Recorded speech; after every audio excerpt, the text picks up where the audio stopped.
Hello, you amazing, wonderful ladies, friends, and gentlemen from across the world. Welcome to our July Boss Lady Summit. Can we get an official round of applause to open the Boss Lady Summit? Now, statistically speaking, around the world, you're probably watching the recording. However, there's a group of us live on here right now. I just want to say a big thank you for coming. And we have got some amazing panelists to really help us explore today's theme. You know what that theme is? Self-care, especially self-care for women, which is very exciting. We've got some amazing speakers with us. Firstly, we'll just wave out to them first. We've got the amazing Dr. Liz. Wave to Dr. Liz, who's joining us. We've got the legendary and powerful Anya. Big wave to Anya, who's with us. We've got amazing Elizabeth Houghton, and we love Elizabeth. We've got the legendary Holly Smith. Big wave to Holly. And of course, as well, we've got the legendary Agnes with a big wave to Agnes. And a big thank you for joining us. And just want to let you know, we've got a stack of questions. Now, if you are one of our wonderful panelists, we're pumped to have you with us. And if you're watching, be it the recording or live from around the world, leave questions, leave comments. We'd love to hear what you're thinking. Now, to open this event, we're going to go to one of our wonderful panelists, the legendary Dr. Liz. We're going to kick it off with the first questions. How are you today, Dr. Liz? I'm awesome, and I'm so pumped for this topic. This topic is so close to my heart. So yeah, what are you gonna hit us with? Well, question number one, just so you know the format, I'm going to ask Dr. Liz a question, then rotate our panelists and have a discussion that way. So, Dr. Liz, question number one: what does women's empowerment mean to you?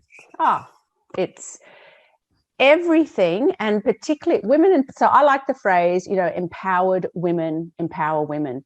And to me, that really sums it all up. We rise together, we have opportunities, and we work together. And, having been in a career spanning over 20 years in big organizations and universities, I have experienced lots of interesting things and some amazing mentors and amazing women who have helped other women rise.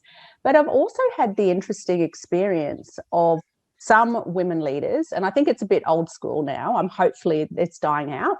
But actually some of the female leaders were actually the least supportive because they were quite competitive. And I guess they absolutely had to be, 3 times as good as the men to rise to the top. And they wanted to stay there. And they were very competitive. And so that is the opposite of how I feel.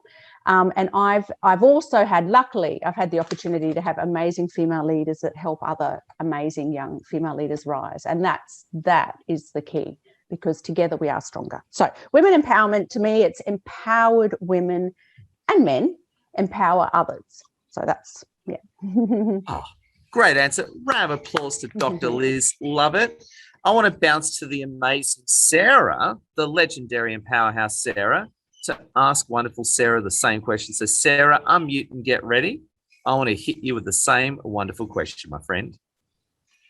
Hi, everybody. Nice to meet you. Hey, Dr. Sarah. Liz, first of all, I wanted to acknowledge that I love what you said, because I happened to be studying this topic 2 days ago. I was trying to figure out why it is in corporations when we might have a woman who doesn't lift women up. And the roots are found in childhood. When little girls, they found out that when they're playing together, little girls naturally share everything. Make sure everybody has a piece of cake, everybody has a toy, everybody collaborates. They call it leveling. And when we grow up, there's no leveling, and we have a subconscious need to level the field, because that's how we got along as girls. So I am super grateful that you brought that up, Dr. Liz. Amazing. And Sarah, I think you already answered that question, but I'll ask it to you again. What does women's empowerment mean to you? Okay, it means collaborating with like-minded women, knowing that each of us is a unique individual with a unique offering, and we cannot compare apples to oranges to pears to mangoes to pineapple, papaya. These are all different things, equally important, equally having a place, And when we understand that, that's where it goes. We don't have to be jealous. It's all good.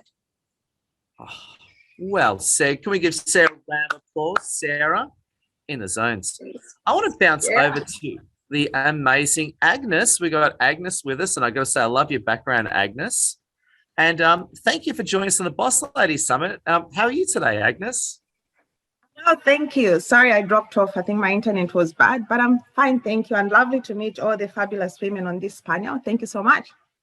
Agnes, now I want to put the same question to you, and we've had many chats about this off camera. Agnes, what does women's empowerment mean to you? Well, as the ladies have said on this panel, I think it's about lifting each other. And I've spoken a lot about this with what I do at the moment. You know, so for us, a woman comes up with an initiative and you just want people around you, especially your fellow women, to support you. So I feel it's about lifting each other, about supporting you, about being able to share that information without feeling that, you know, you are stealing that information, without being in competition. It doesn't matter whether you're doing the same thing. If somebody has a vision, or if you both have the vision, it might be the same business, but you may have different dreams and different directions. So I feel it's about supporting each other, about lifting each other, and not just feel that, you know, this person is going to steal my idea or anything like that.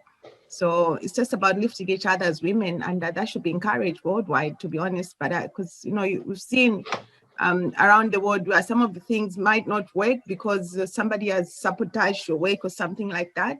But I feel it's about lifting each other up and knowing that we all have a vision and the direction that might be totally different, and we all can succeed in different directions.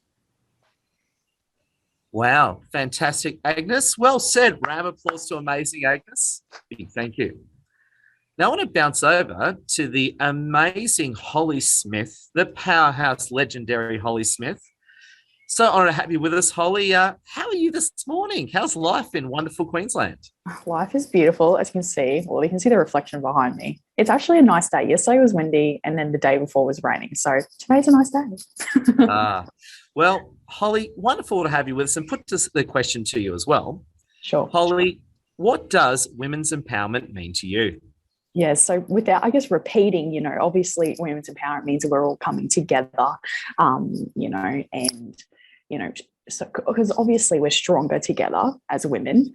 But I think the biggest thing is, I guess the thing I'm passionate about is there's a lot of women out there that generally don't have that community of being around strong, like-minded people. There are so many lost, I guess, girls and women, and they're just, you know, trying to find their way, and they don't know how to collaborate. They don't know where these strong women are. So I guess women's empowerment to me really means bringing people together when they're like, you know, if they're lost, they don't know. A lot of people don't know really what women's empowerment really means. And they don't know how strong they can actually be with their gifts and their abilities in the conversations they have once, you know, they're together. So I think it's about bringing people obviously together to become stronger, but then, you know, enhancing everyone's, you know, passions and abilities and talents and helping each other. I think that's really what it means to me. Oh, well said. Round of applause to you, amazing Holly and Max Strength. And I want to bounce over to the amazing Elizabeth Houghton. So honored to have you with us, Elizabeth. And how are you today? I'm well, thank you. How are you? It's a pleasure. I'm warming up gradually. I decided to go the nature direction today. I was going to say, it's a lot nicer in your background to me, and we're only an hour away from each other. Well, it's a pleasure. And Elizabeth, I want to put the same question to you. What does women's empowerment mean to you? Wow. So to add to what everyone else has said, because I think all of us have completely valid points, and it's such a big term.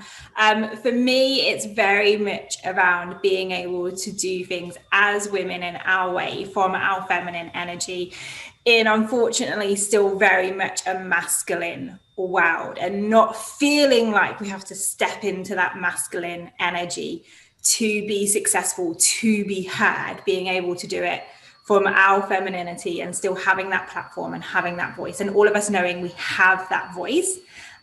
But also to couple with that, yes, building community is so important, but I'm really passionate about bringing men into that conversation Also, they're 50% of the population. They need to be part of the conversation. They need to understand what it is we need as women to feel secure in the boardroom, to speak up and to be heard. And they need to help us create that environment also. It's not all on our shoulders to do it for ourselves. Here, round of applause. Couldn't agree with you more. Thank you. And I want to bounce over to the amazing Anya Ludmilina. Great having you with us, Anya. And how are you today again in beautiful Queensland? Thank you, Ed. It's pretty chilly in beautiful Queensland at the moment. Oh, that's how I feel. So I'm all rugged up. But yes, it's another glorious day, and yeah, it's going well. Pleasure. And Anya, I want to ask you the same wonderful question. Anya, what does women's empowerment mean to you? Well, it means to me personally, it's first of all recognizing opportunities, abilities to recognize that we have more opportunities in this day and age. And it's about sharing opportunities with other people. But I think in order to do that, we need to recognize that we have strengths with ourselves. And as many ladies have already voiced it here, that we don't need to compete. We don't need to compare ourselves to other women or to men for that matter. And Elizabeth put it absolutely beautifully. Yes, we have our own feminine energy, and we also actually have masculine energy, but we need to be comfortable within ourselves and to support ourselves first, so we can support other ladies, other women, and men for that matter as well. So I think it's about recognizing internal strengths, being comfortable with who we are, and sharing that strengths and comfort with others and support. Oh, well said, Anya. Love your work. Amazing as always.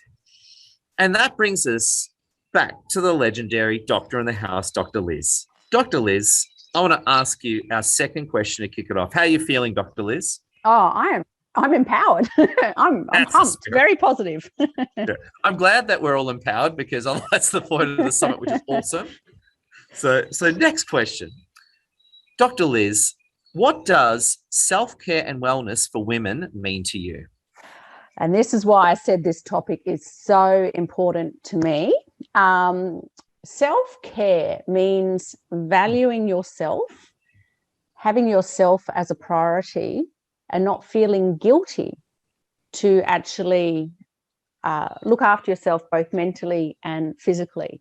And so I can truly appreciate self-care now. For those of you who don't know my journey, a little over 2 years ago, I was a very stressed, heading for burnt out professor at university, and ironically in nutrition. So I guess a key that I want to say is it's not actually just about knowledge or education, although that's an important part, but it's then setting the boundaries and implementing it.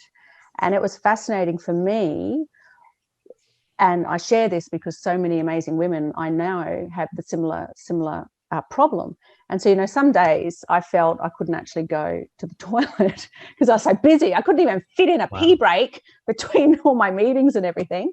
Whereas now I'll take out at least 2 hours of self-care a day. And you know what, though? I think a big part of that was that I was taking care of business, my students, my staff. I was putting out fires left, right, and centre. And I actually felt guilty if I spent that time on myself. And I also think there was an element of perhaps either not feeling worthy or whatever. Mother's guilt. Anyone who's a mum can identify with this, I think, because you feel guilty if you're spending time on yourself as opposed to putting out all the fires. So self-care means to me, just like they say, put the oxygen mask on you in the plane if it's going down. So you need to be in top shape so that you can look for others. But it's more complicated because it brings in all this stuff about value and worth and guilt and all these complicated things. But it's a key issue. And I think maybe a lot of people struggle with it, but women particularly, I think can struggle with it. So anyway, that's, to me, self-care is a key part of valuing ourselves and making sure that we're the best version of ourselves to share with the world. Round of applause to you, Dr. Liz. Super powerful. I would like to bounce over to the amazing Sarah to ask the same question. Sarah, how are you feeling, my friend? Good. I am so glad that Dr. Liz brought up, put on your own oxygen mask because we don't do this. Well, as you see, I brought my record player, my vintage record player, into view because self-care is about changing the record. Get rid of all those thoughts that are no longer helpful to you. Get rid of all those habits that are no longer helpful to you and put on a new record. Well said. Well said. That's just a complete red pill there. Sarah, brilliant answer. Round of applause to Sarah. I don't even have to ask the questions. Thank you. She answered it then. Thank you. I would love to bounce over to the amazing Agnes. Agnes, how you feeling today? I'm well, thank you. A bit sleepy. I'm trying to get 8 hours sleep, but I couldn't go to sleep early last night. Oh, I'm terrible at that. So even though I'm helping run a self-care wellness summit, I'm terrible at getting sleep. So I want to ask you the key question, Agnes. What does self-care and wellness for women mean to you?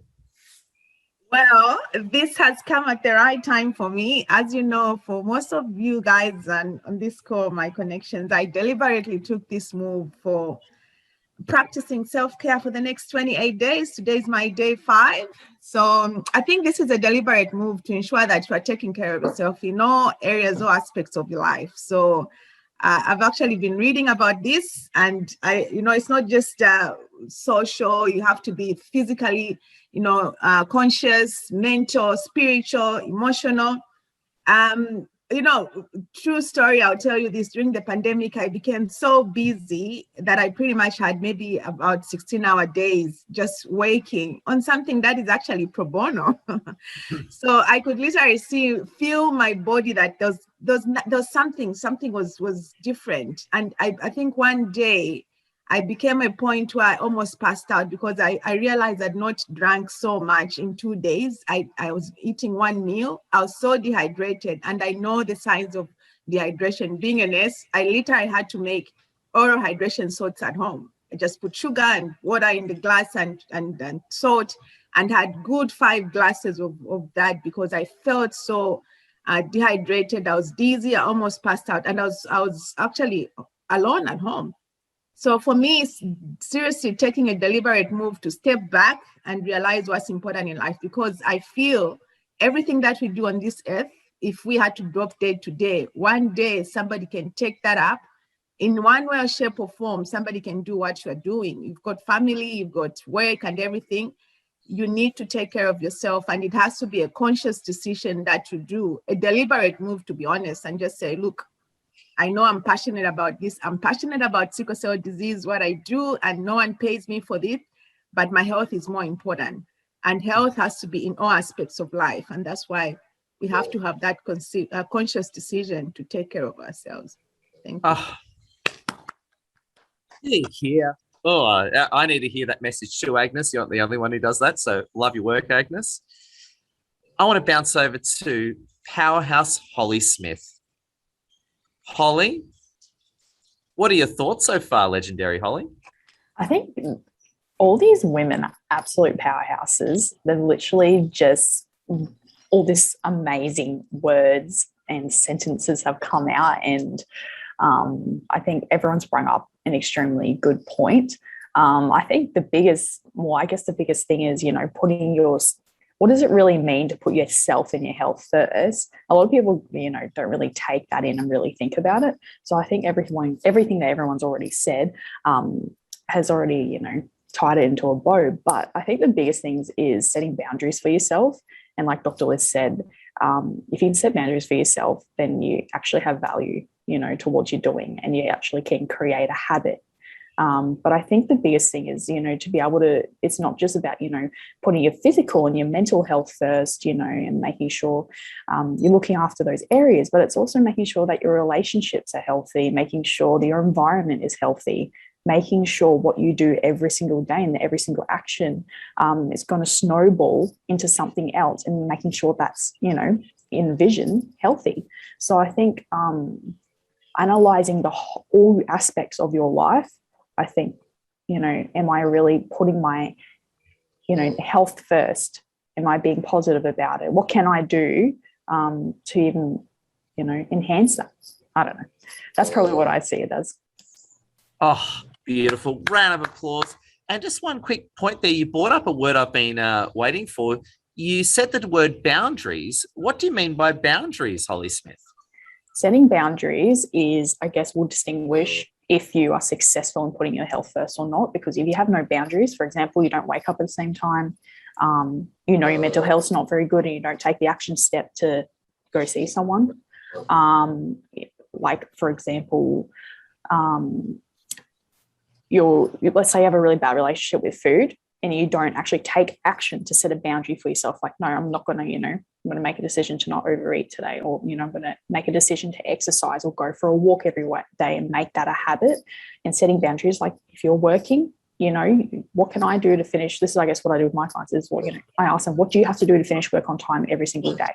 What are you actually having a lunchtime routine? Like, and actually having a set boundary and structured day.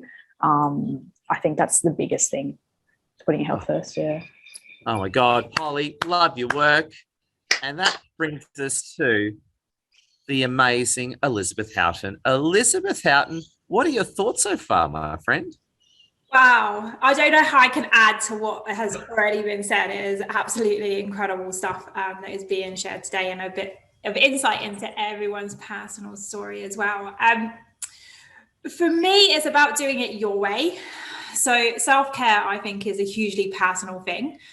We all know what we need, right? And we read all these books like Miracle Morning, and we go on social media and we see that people get up religiously at 4 o'clock in the morning, and then they go for a gym for an hour, and then they do this. And it's like, that just piles on to me all of the judgment, because that is not my self-care routine. I am not getting up at 4 a.m. But it's cool that someone else wants to do that. And I think as women, it's really important that we remove judgment from our decision-making process around what we need, right? And I think it's great that we all share what we're doing to fill our cups up, because having a full cup is so important. We can't help and support and serve others from an empty cup. And like, we go back to what Sarah said in her first answer around, as women, we're brought up to make sure at a birthday party everyone has a piece of cake and everyone has a toy to play with. So we don't put ourselves first from really early on, but eventually our cup gets empty. So how do we fill up our own cups? And I truly believe our body tells us what we need. We just forget at some point along the journey how to listen to that little voice in our heads that says we need more sleep, we need to drink, we don't like mess in our house. Our body will tell us everything we need to do. We just need to learn to listen to it again and find our routines that work for us. And don't worry about what other women are doing. If they've shared their self-care routine and it looks nothing like yours, that is okay. Oh, well said. And just on that note, Elizabeth, you said the J word, judgment. Again, that was another great thing I was waiting to come up. What do you mean by judgment exactly? Can you tell us a bit more about judgment and how it relates to women?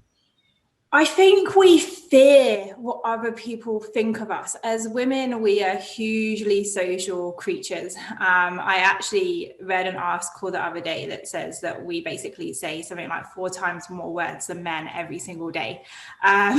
So we are hugely social, right? And part of that is we have relationships and we want to be liked. We want to be able to go to the coffee shop and have people to talk to. Even if we're not necessarily extroverts, we want that connection. But with that connection, if someone doesn't agree with us, or we see someone is doing something different to us, we think sometimes, oh my God, that's wrong. Oh my God. And it mirrors the mum guilt that Liz was talking about. Like, we constantly, unfortunately, compare ourselves. And I think social media has had a really big role to play in that. But we compare ourselves and then we judge ourselves. And unfortunately, we can't get ourselves out of that spiral. It goes down quite negatively very quickly. Oh, well said. Elizabeth, powerful as always. Thank you. I want to bounce over to the amazing Anya to ask this great question and continue the topic. Anya, what are your thoughts so far, my friend? Well, Ed, I guess my thoughts are that self-care is a lot about how we manage our resources, what we have at that point in time. And it is about how we manage our energy, our time, our focus, because focus and attention is a very valuable resource. And for example, the thoughts that we pay attention to, or to the events, whether we find them resourceful, we see the light at the end of the tunnel, that can affect how we feel. And also, we need to be clear what brings us energy, what gives us energy, what we enjoy doing, what interactions or things take our energy away from us, because often energy equals result. Wow. Yes, I believe that success actually goes hand in hand with the topic of balance of our resources, because our resources are precious. And I learned it the hard way that sleep is important, because for years I've been running in short sleep until it took me a while to recoup from the time when I really was suffering from sleep deprivation. And things like that are important, and we need to put them first. And of course, it's also about managing interactions, because ability to say no, creating healthy boundaries, because when we say no to something, we say yes to something else. We can't have everything at the same time and do everything at the same time, but it's just sometimes we need to clean up the space to leave the room for results, for fulfillment to come into our life. Now, Anya, you said the word that I was really excited to hear. I was waiting for the no word. Yes. I don't think we hear the word no enough. Can you tell us a bit more about why no's a very good word when it comes to women's empowerment? Well, no's are actually no is a great word, and it's often about how you say it. However, sometimes you say it just the way you say it, and this is the right way to say it. But we often feel guilty if we don't say no, for example, particularly people close to us or people we work with, because we feel guilty afterwards. And when we feel guilty, what happens? We start subconsciously looking for ways to punish ourselves. We may not even realize that we do that. But no is a very good word, and I certainly would encourage people to practice saying that to things that are not resourceful to them. I mean, things not just to say no for the sake of saying no, but to things that take away energy, to things that bring people down, because as a result, when something that deserves us and we keep saying yes, and we might be smiling at the time when we say yes to it. However, afterwards, we may not feel that happy with ourselves or with a person, and that accumulates that negative, effect with us. And we also experience the deficit of the resources as energy and positive emotions and positive experiences. So yes, but it's about clarity, knowing what serves you and what doesn't. It's about self-trust and self-certainty, isn't it? To be able to say it. Well said, Anya. Brilliant as always. Thank you, Anya. Thank you, Ed. I want to bounce over to the powerhouse, Dr. Liz. And Dr. Liz, what are your thoughts so far? Oh, really good. I'm taking notes. Oh, good. Of things I need to I'll look up. Love the article. Thanks, Elizabeth, for that. And yeah, really resonated. I've been resonating with what everyone's been sharing. But I know for myself and a lot of my clients, the bit about saying no, it's a huge one. It's a huge one. And in fact, I think a lot of the reason why I had quite a lot of success early on was I did the opposite. I said yes to everything, said yes to all the opportunities. But then I think it comes a time when you've got to learn to say no, as Anya said, to focus and to continue the next level. So that's something I am personally working on and would appreciate everyone's support in that area. But I know I'm not alone. It's a big one, I think. It's a big one, but really powerful. Yeah. Oh, well said, Dr. Liz. And Dr. Liz, I want to ask you our next question. Are you ready, Dr. Liz? Yeah, let's do it. Why do so many awesome ladies neglect themselves, and what do you say to them? I say, I hear you. I was one of them. And the interesting thing was, I did it because I worked in the health and nutrition field. I wasn't even fully aware of it at the time because I spent so much of my time talking about health and nutrition and supporting everyone else with their health and nutrition. I somehow kind of tricked myself to think that I was, because, you know, I had whatever big days. It was all about health and nutrition. But ironically, I wasn't taking care of my own. And I share this story, even though it's pretty embarrassing looking back now. But there's so many people, amazing powerhouse people I meet, very senior positions, and often in either very senior positions, the health area, you know, doctors and nurses are often the worst at looking after their own health. Teachers, carers, I think those people that are naturally very good at caring for other people may not be as good for caring for ourselves. So for me, and a lot of my clients now, I think it's just taking little steps to start prioritizing self-care, because the fascinating thing is when you feel better, it's much easier to establish those healthy habits and do better.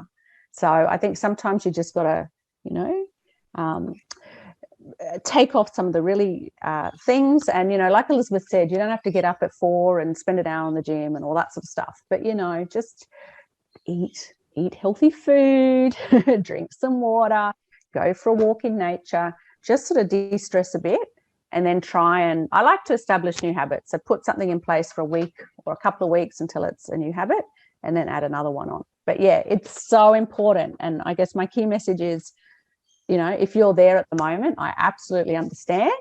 I've been there. Many amazing people have been there, but it is very possible. And the thing is, it's like a superpower. Once you realize and maximize your own health and whatever.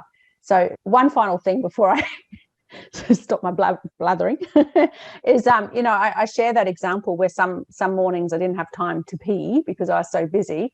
And now I'm, you know, taking out my 2 hours at least a day. And yet I'm so much happier and so much more productive. But that survival mindset I was in was that I didn't have, you know, a minute to go to the toilet. I was so busy. I had so much happening. And yet I'm more effective and doing less. And so that I think is the key message. Yeah. Dr. Liz, brilliant. Thank you, Dr. Liz, as always. Now, I want to bounce over to amazing Sarah. Sarah, what are your feelings and thoughts so far? Oh yeah, we are in the zone. Oh yeah, we are in the zone. Those are my thoughts. Now for the question. Hey, yes, for the question. Why do so many awesome ladies neglect themselves, and what do you say to them? Okay, well, this goes back to we are tenders and we are befrienders. This is our ancient nature. But here is a recipe. Boy, my dogs don't like that. I am a self-admitted bookaholic. Here it is. A lamp sheltered from the wind, which does not flicker, to this is compared the true man of yoga, whose mind is vanished in self. When his mind has become serene by the practice of meditation, he sees the self through the self and rests in self rejoicing. He knows the infinite joy that is reached by understanding beyond the senses, steadfast. He or she does not fall back from the truth. And attaining this state, he or she knows there is no higher attainment. He is rooted there, unshaken, even by the deepest sorrow. So that is basically about taking time out for meditation, taking time out for mental health, and being guided by what is serene. So if you want to know what self-care means and how to do it, figure out for yourself what feels serene to you. Follow that serenity. And when you need to say no to an opportunity, you can simply make a list of priorities and say, okay, here's my priority list. And right now I'm unable to take this opportunity. Thank you very much for offering it. And I would love to circle back. So that's part of self-care. Now I'm rambling. Oh, not at all. And just want to say, can you hold up that book nice and close to the camera? Of Ruth is course. interested. Hold it up nice and close. Of course. Oh, Bhagavad Gita. What is the Bhagavad Gita? I know what it is, but I'm asking you. What's the Bhagavad Gita? I know it very well. What is it, Sarah? Okay. Okay. This is actually from Hinduism. And this is one of world history's spiritual masterpieces. And it's at the core of Hindu tradition. That's what it is. I am not a Hindu. However, I do believe that there are books from different religions and philosophies which contain truths that might be helpful to us, since they're framing ideas in different ways. And sometimes one way of framing an idea may help us latch on to that idea or concept better, so that we can take care of ourselves better and grow holistically, spiritually, mind, body, and spirit. Hear, hear. Sarah, absolutely brilliant. Thank you. Pleasure. Agnes, I want to bounce over to the amazing Agnes. Agnes, what are your feelings and thoughts, my wonderful friend? Well, I'll just go back 2 steps back, talking about the N word, the no word. That's been very difficult for me over the years. So I'm the first of 6 children, and I have failed miserably in all areas of life to say no. I always have to negotiate my things or my plans just to accommodate other people's plans. But I'm learning, and it's baby steps. I'll get there. But in terms of the question at the moment, why do many awesome ladies neglect themselves? I'll tell you this: it's not a deliberate move. I've been there. I'm still there. You tend to be focused on something that you're really so passionate about, and you just want to see that project to succeed. And in the process, you actually forget about yourself. But deep down, you're not eating right, you're not drinking enough, you're not sleeping, exercising. I know it. I see my husband exercising every day. And I just tell him I join him once in a while, but I'm so busy writing newsletters, doing that. But I think, again, going back to being disciplined and being conscious that, you have to take that deliberate move and just step back, because no one will do it for you. We've heard about using oxygen on yourself before you even use it on your baby. No one will do that for you. So you just have to step back. I know it's difficult. It's very, very difficult, especially if you are really passionate about something and you've got deadlines. But it's important to look after your health. And health is not just taking medication, as we've heard. It's emotional, spiritual, physical, mental health, just having a laugh with friends. There's so many hormones in the body that likes you just being happy, and that contributes to your well-being. So it's taking a deliberate move and just realize that, I need to take care of me. But in saying that, I'm not judging any woman out there. I've been there. I'm still there. I'm still learning. So it's just being able to be conscious about it. Oh, brilliant. I love how you're talking about, and I've had the same problem, even though I'm a man on this one. However, in terms of women, why do so many women have trouble saying no? Why do you think that's the case, Agnes?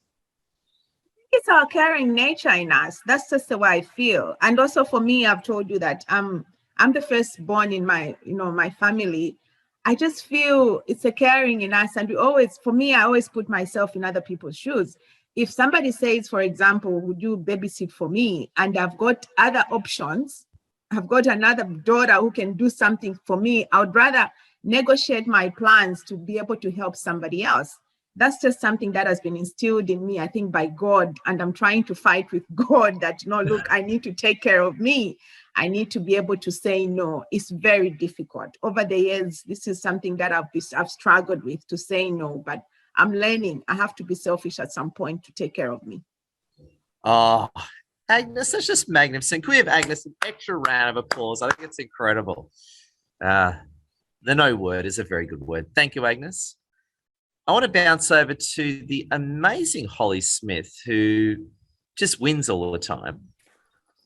Holly, what are your thoughts and feelings? I think Agnes raised some awesome points.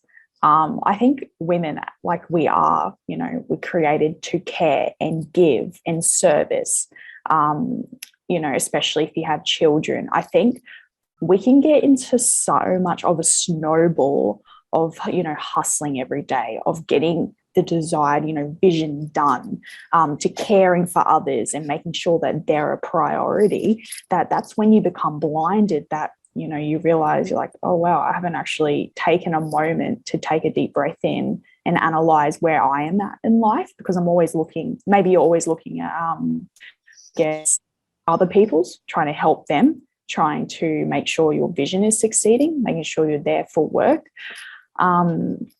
So I think the biggest thing is, I think women neglect our health because we're blinded, I guess, by like why we're actually, where our health is. We don't know where we sit with our relationships because we've just been blinded this whole time. Well, that's what I kind of see it as. But yeah, all the other women have raised some really awesome points, and I agree with all of you. Oh, and absolutely brilliant. And I think as well, I want to ask you this one too, wonderful Holly.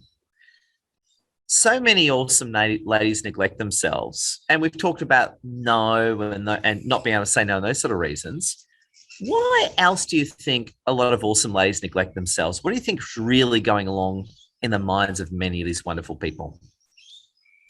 I think as well, like, I guess going back to the no thing is like, and this is for me as well, like I used to have a lot of trouble with saying no, right?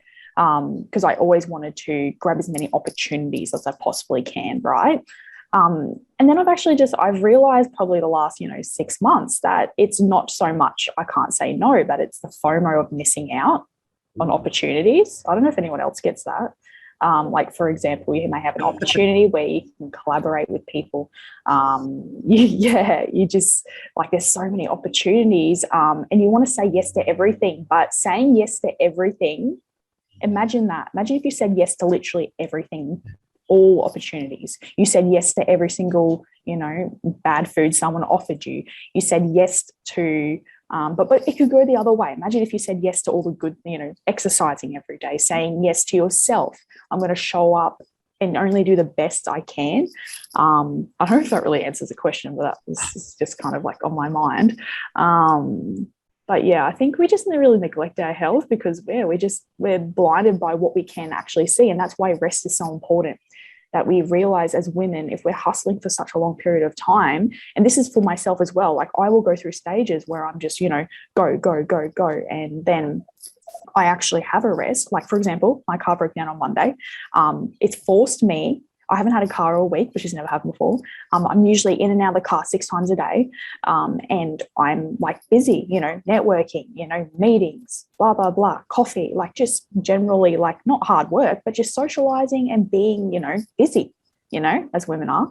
And it's forced me to take a step back and chill out and actually go, all right, well, I might go for a walk instead. Like I don't have to, socialize every single day. And you know what? I have gotten so much work done, and my vision is so much more clear than ever before, because I said no to things that I was saying yes to for so long, and I was able to take a step back and refresh my mind, body, and soul, if you want to call it.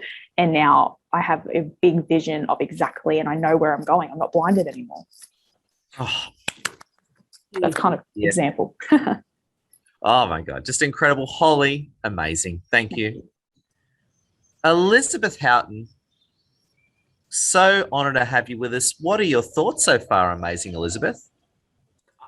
I need to stop going last on these things. It's so hard to follow.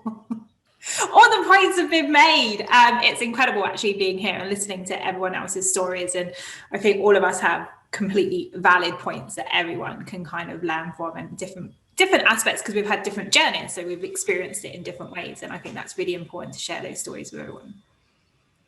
It's one thing about and again, Elizabeth and I know each other extremely well off camera. We've done many events and worked very closely together. One thing I've really admired about you, Elizabeth, over time is that you've always been able to balance things well. You run your business, you look after people, you've been great with the self-care. What is your secret? I suppose, what is your big secret to not neglect yourself and do all the work and maintain such good self-care? What are some of your secrets, Elizabeth? Oh, I'm great at like putting on this facade, if that's how you see me. I wish that was true. I don't have a secret. I really don't.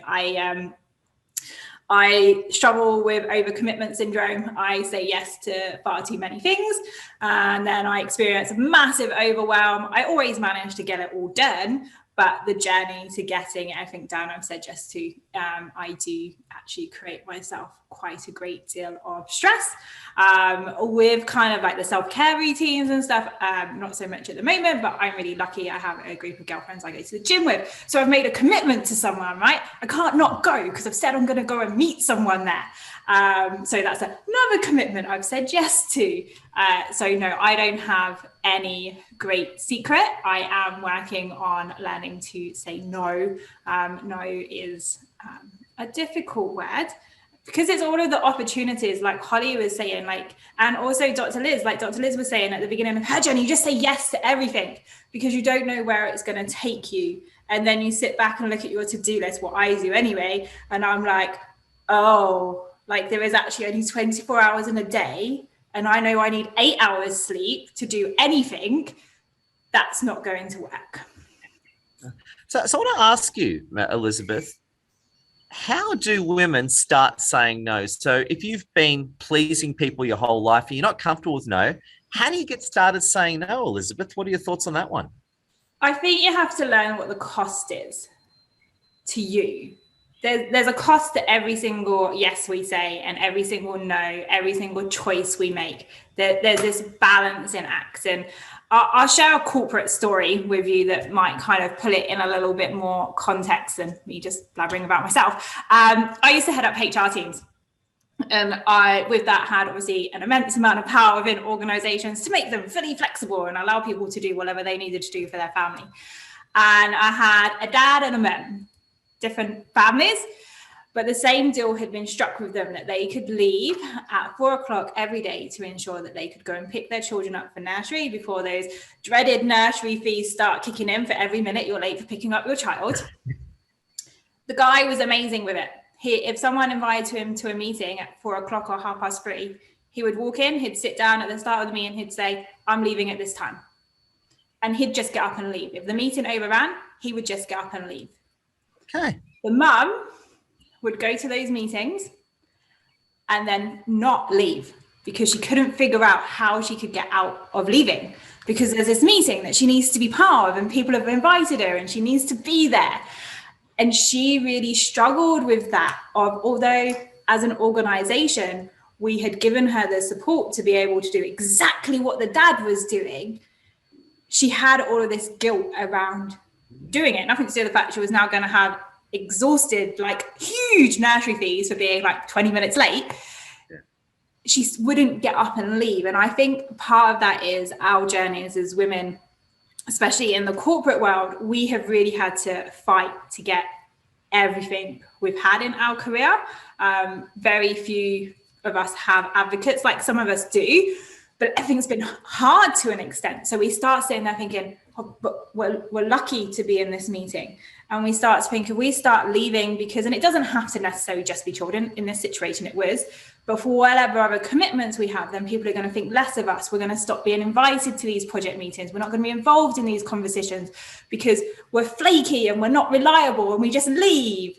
And I think we need to drop all of that baggage. Like, guys don't care. They will get up and leave. If they have said they have another meeting, they will just leave, or they have another commitment. And my kind of journey is getting to that point of, I know what I've committed to.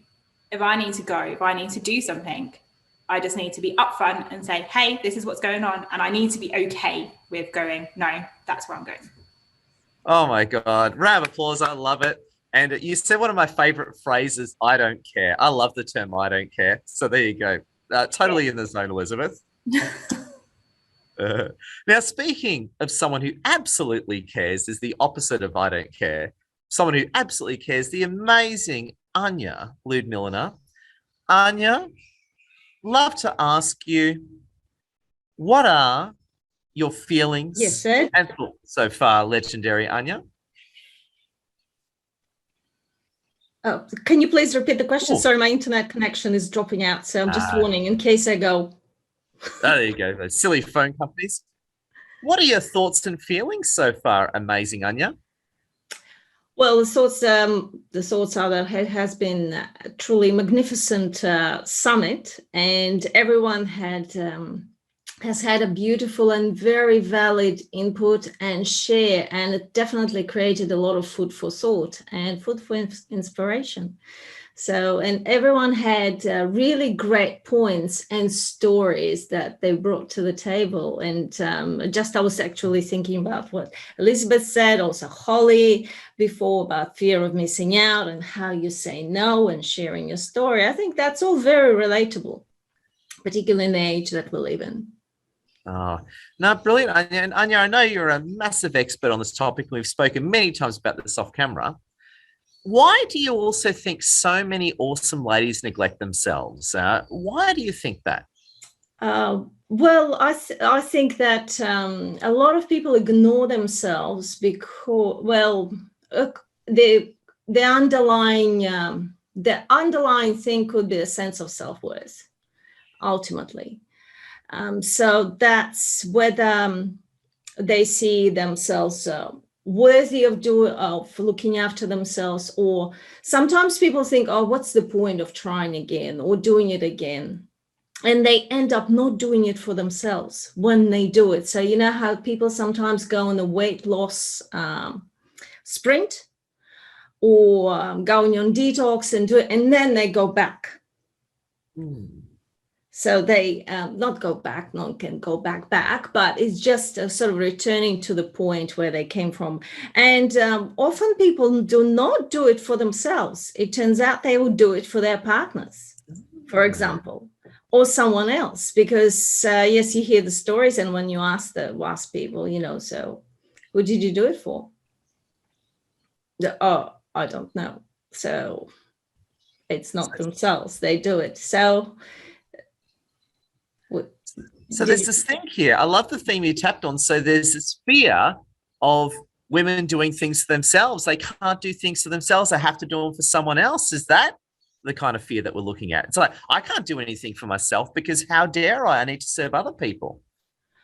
It could be that, but it's not necessarily that people are conscious of that I need to do it for other people, but not for themselves. Sometimes it's actually, they see it, feel it as a contribution to the world and something that gives them, I guess, meaning. And it's the way that people have been programmed also to live, to work in the society, and to interact with the world. It's not necessarily that people consciously aware of what's going on. That's all they know. Oh, love where you go. Round of applause to you, Anya, and absolutely brilliant. Thank you. Now we're coming to the end of this wonderful summit, and we're entering the quick closing thoughts. And this is where I go through all our amazing panelists and just ask them for their closing thought. Basically, drop a red pill on us to keep us thinking till the next summit. So, Dr. Liz, I want to bounce over to you. What are your final thoughts?